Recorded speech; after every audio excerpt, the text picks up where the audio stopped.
In this video, we meet Carly, a woman with ichthyosis. She has red skin that shines with a layer of ointment and shoulder-length black hair that's tightly curled. Carly wears clothes in loud colours, a loose t-shirt with paint-like strokes in yellow, orange and white over a fitted white skivvy. She's interviewed in a film studio in front of large cameras and a green screen. She's also pictured presenting at events, in an office foyer and in archival footage from a community TV show. Text, Act 1. Who is Carly?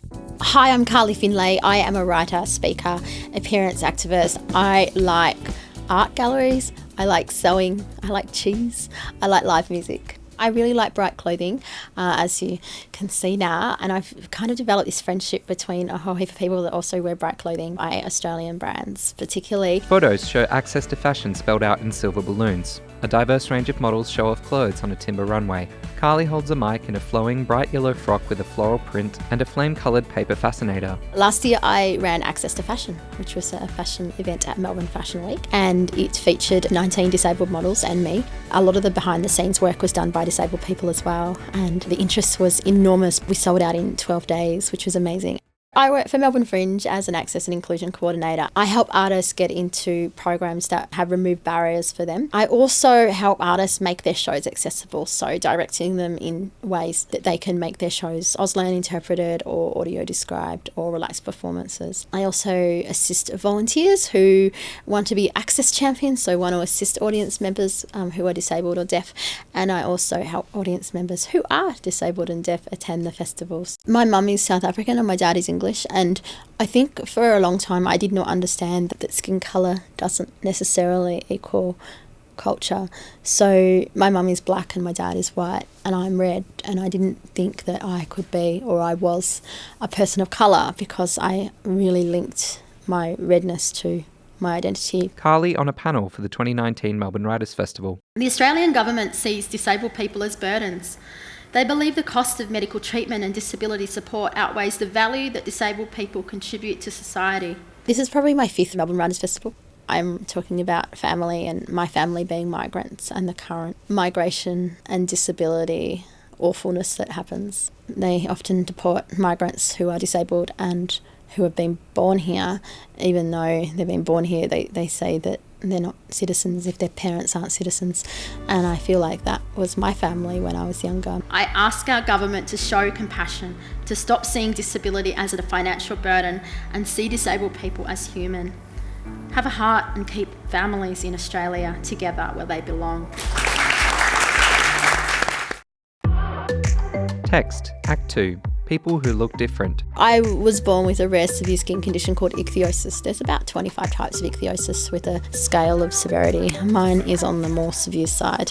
My type is called Netherton syndrome. It means scaly red skin. It affects me in my appearance. It affects the itchiness and the scales and also the pain.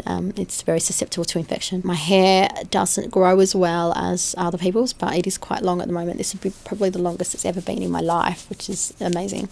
And I would say above the medical challenges, it is very, very hard with the social barriers. So people's assumptions, people's questions, people's curiosity. I think the first time I really felt discriminated against, I was in a shop in Northcote and I was walking around with my mum and the lady asked me to get out. She told me that whatever was on my face would ruin her clothes. There's been taxi drivers that have been the same, where they'll say, you can't get in my cab because the ointment on your face will ruin my cab. I don't know anyone that's rubbed their face on a car. I'm not sure. I've never done it.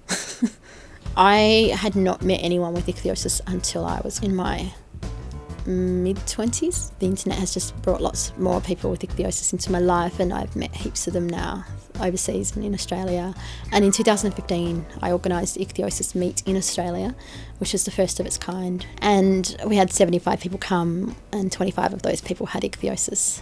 And it was amazing. Some of the kids said it was the best day of their lives, and I would say the same. It was really important to bring that community together, to show people that they weren't alone and to show people that there was hope for them. I've just written a book. It's called Say Hello, and it's a memoir on my life, obviously, and also a little bit of an instruction guide on how to talk to people with facial differences, how to teach your kids about people who look different, and also for those with facial differences, skin conditions and disability, how to feel confident and answer some of the questions that you might receive on a daily basis. Text, Act 3, The Disability Community. In a hallway, Carly speaks to two women without ichthyosis. No, God, I'd have to have an operation. I couldn't possibly look like you do.